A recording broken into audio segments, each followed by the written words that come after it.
Recording number 153 Bhagavatam చదువుకుంటూ ఉన్నాము. కొందరు దేవుడు అని పేరుతో హిరణ్యగర్భుని కొలుచుచున్నారు. దేవుని ఈ సృష్టియందు అంతర్యామిగా మాత్రమే కొలుచుచు దీనికి అతీతుడగు పురుషోత్తముని ఆశ్రయింపని వారు సత్యలోకమున ఉండి చతుర్ముఖుని పరమాత్మగా ధ్యానించుచున్నారు. వారు చతుర్ముఖుడు బ్రతికి ఉన్నంత వరకు వానియందు సత్యలోకమున ఉందురు. 2 పరార్థములు పూర్తి అయిన వెంటనే బ్రహ్మకు ప్రళయము వచ్చును. అంతవరకు వారు బ్రహ్మయందుందురు. ఇంతలో బ్రహ్మ లయమగుటతో పంచభూతములు, మనస్సు, ఇంద్రియములు, తన్మాత్రలు, వాని లోకములు కూడా సర్వేశ్వరుని యందు లీనమగును. అప్పుడు వారు బ్రహ్మలోకముపై అభిమానము వదలి బ్రహ్మతో కూడి పురాణ పురుషునిలో ప్రవేశించి లీనమగుచున్నారు. సృష్టిలో అంతర్యామిగా ఉన్న దేవుని మాత్రము పూజింపగలవారు సృష్టియు సృష్టికర్తయు లీనమగు వరకు ప్రజ్ఞామయులై ఉందురు. అటుపైన సృష్టితో పాటు నారాయణుని యందు లీనమగుదురు.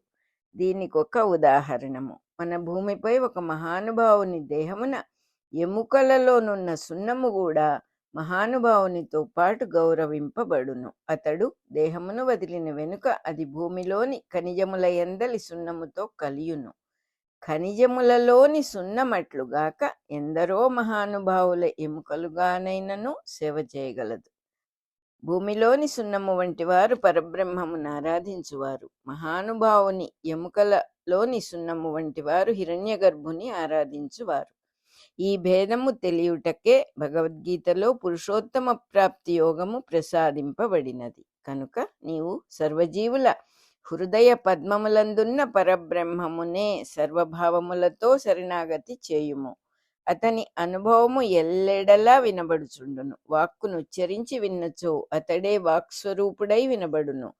అందరి కంఠధ్వనులలో శబ్దబ్రహ్మ స్వరూపుడై తన్నుచ్చరించుచున్న మూర్తిగా దర్శనమిచ్చును. అతనిని గూర్చి ఒక లోపము చెప్పుటకును వీలులేదు. కంటికి ఏ సాధనములు అక్కరలేకయే సూటిగా పొరలు దాటి అతడు సర్వజీవులుగా దర్శనమిచ్చుచుండును. అతనికి సుఖ దుఃఖములు గాని, జనన మరణములు గాని, వ్యక్తావ్యక్త స్థితులు గాని లేవు. అతనిని పురుషుడని భావించి శరణాగతి పొందుము. దేవహూతికి పురుషుడు తన భర్త కనుక కర్దమ ప్రజాపతిని ధ్యానించి నారాయణుని మోక్షస్థితి పొందుము అని అభిప్రాయము. కపిలాచార్యుడు గురువై సర్వము ఉపదేశించినను జీవునకు నారాయణునకు గల సంబంధము భార్యాభర్తల సంబంధము వంటిది. కనుక దేవహూతి కర్దమ ప్రజాపతిని ధ్యానించి మోక్షము పొందవలెను. కపిలాచార్యుని తనకిచ్చినది కూడా కర్దముడే కదా.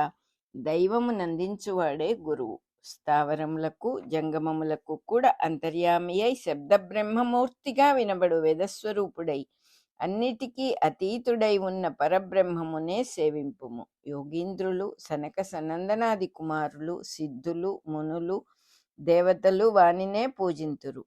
యోగాభ్యాసమును వాని పరముగనే ప్రవర్తింపచేయవలెను. తాను సగుణమూర్తి అయి ఇన్ని కోట్ల రూపములతో దర్శనమిచుటలో అర్థమేమి? తనను దర్శింపుమని అర్థము. అతడే కాలకాలములయందును తన మహనీయ గుణముల కలయికచ్చే ఇన్ని రూపములుగా దిగివచ్చుచుండును. అతడే ఈ ఋషులుగా దేవతలుగా రూపములు ధరింపగా అందు సముచితములైన కర్మలను నిర్మింపగా అందేర్పడిన ఋషులును దేవతలును ఆ కర్మలనే ఆచరించి అతని మహిమలనే పొంది ఆ మహిమల వలననే తమ తమ పదవులు అలంకరించి సృష్టికి అధికారము వహించి తమ పనులు నిర్వర్తించి తిరిగి వానిలోనికి వచ్చుచున్నారు. మరికొందరు తమ కర్మలు ఆచరించుటలో వానియందు మనస్సు నిలిపి శ్రద్ధతో ఆ కర్మలు తమవిగా ఆచరించి నిషిద్ధములైన కర్మలు మాని వర్తించుచున్నారు. వారికి తమ తమ నిత్య నైమిత్తికాచారములందు మిక్కిలి శ్రద్ధ ఉండును. దానితో పరబ్రహ్మమును మరిచి తమ పుణ్యకర్మలయందు ఆదరమును పెంచుకొందురు. వారికి కోరికలు కలుగును, ఇంద్రియములను జయింపలేరు. అట్టివారు పితృదేవతలను పూజించుచు గృహములయందు వర్తింతురు. వారి దృష్టిలో వర్ణాశ్రమ ధర్మములు పుణ్యకర్మలే గాని అంతర్యామియు వానికి సమర్పణ బుద్ధియు ఉండదు.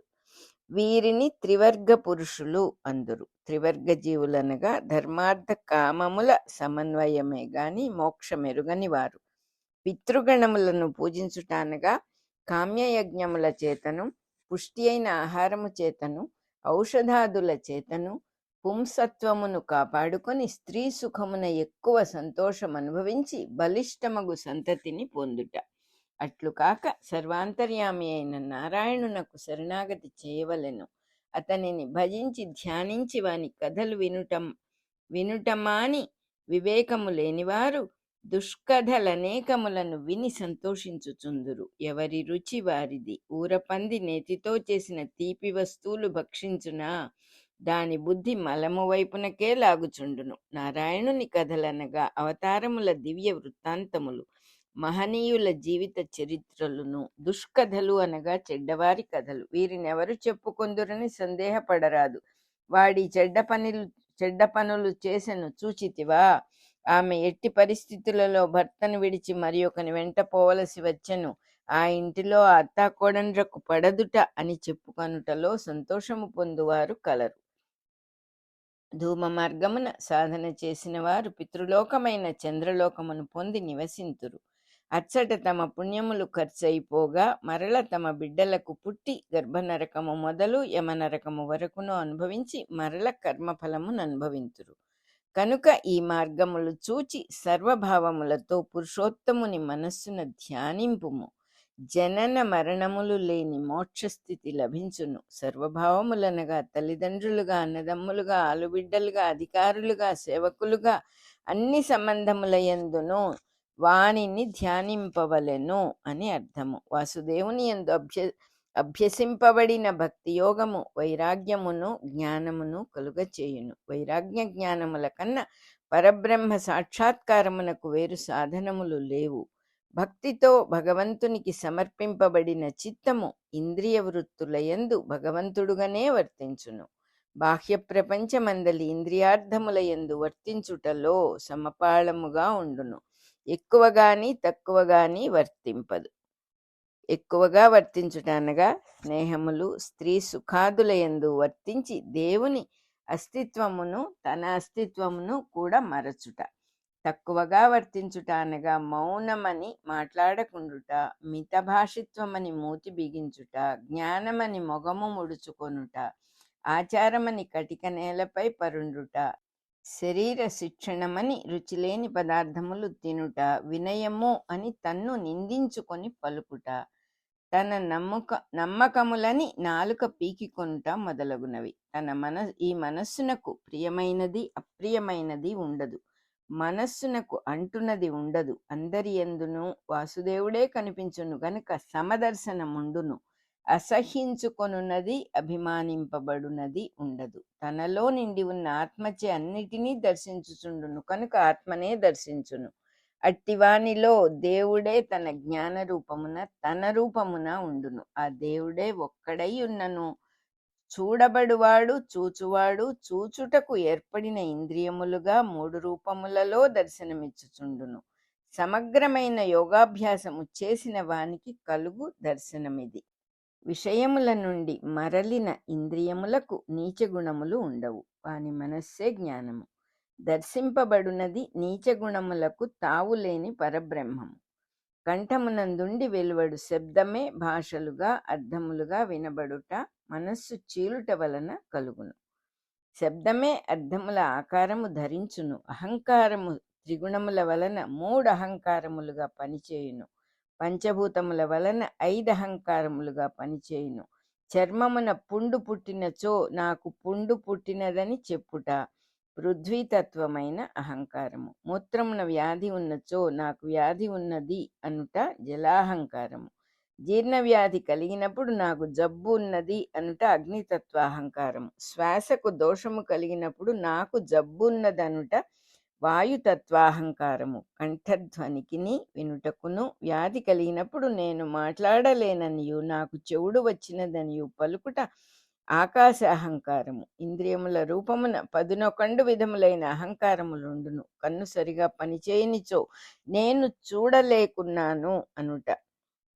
చేతికి పక్షవాతము వచ్చినప్పుడు నాకు పక్షవాతము వచ్చెను అనుట, మనస్సు భ్రమించుచున్నప్పుడు నేను భ్రమపడి తిని అనుట మొదలగునవి ఊహ్యములు. విరాట్ పురుషుడు జీవుల రూపుడై మెలగుచుండును. ఈ జగత్తే అతడు ఇమిడి ఉన్న గ్రుడ్డు. ఈ సత్యమును దర్శించుటకు శ్రద్ధతో భగవద్భక్తితో యోగాభ్యాసము చేయవలెను. మనస్సును తానుగా కూర్చుకొనవలెను. నిస్సంగముగా వర్తించి వైరాగ్యమును పొందవలెను. నీవు ఈ లక్షణములన్నీ కలిగి ఉండి జ్ఞానులచే పూజింపబడదగు జీవితము కలదానవు కనుక నీకు చెప్పి తిని. అట్లు జీవితము నిర్వహించుకొనని వారికి చెప్పి లాభము లేదు. అన్ని విధములైన యోగాభ్యాసముల వలన లభించువాడు నిర్గుణ పరబ్రహ్మమని చెప్పి తిని. నా యందు భక్తితో సర్వము సమర్పణ చేయుమని కూడా చెప్పి తిని. అందు మొదటిది జ్ఞానయోగము, రెండవది భక్తి యోగము. పరిణామమున రెండూ ఒకటే. ఒకే భగవంతుడు సృష్టిగా కన్నులకొక రూపమునను చెవులకొక రూపమునను గోచరించుచున్నాడు కదా. అట్లే జ్ఞానయోగ భక్తి యోగాదులును. అన్ని శాస్త్రములను చదివినను, అన్ని యజ్ఞములను చేసినను, అన్ని తీర్థములను గ్రుంకినను, అన్ని విధములైన జపములు అవలంబించినను, తపస్సులు చేసినను, అన్ని దర్శన గ్రంథములను చదివినను, యోగాభ్యాసములను అవలంబించినను, దానములు చేసినను నారాయణుడు కనబడడు.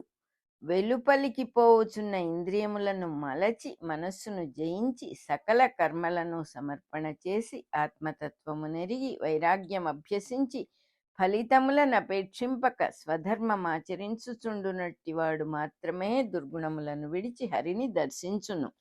కనుక నీకు 4 విధములైన భక్తి యోగములను వేరువేరుగా వివరించి తిని.